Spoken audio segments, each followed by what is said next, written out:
ముచ్చటేందంటే సింపుల్‌గా, ఈజీగా పన్నీర్ బటర్ మసాలా ఇంట్లో ఎట్లా జేసుకోవాలి అని ఈరోజు నేను జూపిస్తా. చలో.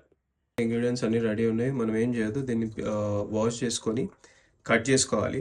చాపింగ్ అయితే కంప్లీట్ అయిపోయింది. అట్లనే మన చాయ్ గూడా కంప్లీట్ అయిపోయింది. ఇప్పుడు పాన్ పెట్టుకొని ఫ్రై చేసుకోవాలి. ఆయిల్ అయితే పోసుకున్నా.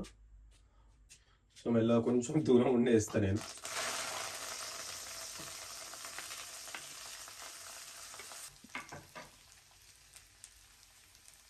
బ్రౌనిష్ కలర్ వచ్చే వరకు కొంచెం కలుపుతుండాలి ఆనియన్స్. కాజు కూడా వేసేస్తున్నా. స్టర్ చేసి వదిలేసిన. మనం అట్లా వదిలేస్తే చట్టం తన పని తను చేసుకొని వెళ్ళిపోతుంది. కొంచెం మనం రెస్ట్ తీసుకొని బయటికి పోయి అట్లా ఫ్రెష్ ఎయిర్ తీసుకొని మళ్ళీ వద్దాం. ఇట్లా లైట్ బ్రౌనిష్ కలర్ వచ్చేంత వరకు పొయ్యి మీద పెట్టుకోవాలన్నమాట. బ్రౌన్ ఏడ్ ఉంది లేదంటారేమో, అది ఉంది. మీకు కనిపిస్తలేదు కెమెరాలో, నాకు కనిపిస్తుంది. అందుకే తీసేస్తున్నా.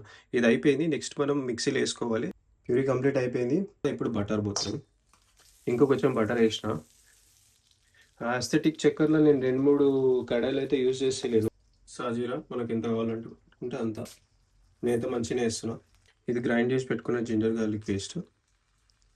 ఇది రెడీ అవుతుంటుంది. మీన్వైల్ నేనేం చేస్తా అంటే పన్నీర్ కట్ చేసుకొని ప్యూర్ అయితే వేసేసిన. మనకు అవసరమైనంత వాటర్ మనం కలుపుకోవచ్చు. కొంచెం బటరీ టచ్ ఇద్దామని చెప్పేసి ఇంక కొంచెం బటర్ అయితే నేను వేస్తున్నా దీంట్లో. ఈ టేబుల్ స్పూన్తోని ఒక 1.5 స్పూన్ వేస్తున్నా అనమాట. ఇది కొంచెం కారం ఎక్కువ ఉంటుంది స్వాస్తిక్. Next salt. ఇది గ్రౌండెడ్ గరం మసాలా. దీనివల్ల కొంచెం టేస్ట్ ఎక్కువ వస్తుంది. సో నేను I made this at home.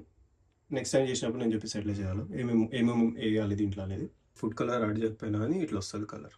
Boil అయిన తర్వాత ఇట్లా ఫ్లఫీ అవుతుంది అనమాట. ఇప్పుడు ఇది ఆల్మోస్ట్ రెడీ టు ఈట్. మనం ఇట్లా కూడా తినొచ్చు.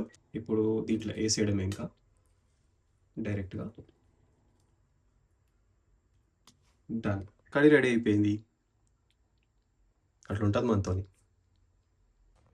అది అంత సింపుల్గా ఉంటుంది పన్నీర్ బటర్ మసాలా ఇంట్లో చేసుకోవడం. సరే మరి, see in the next vlog.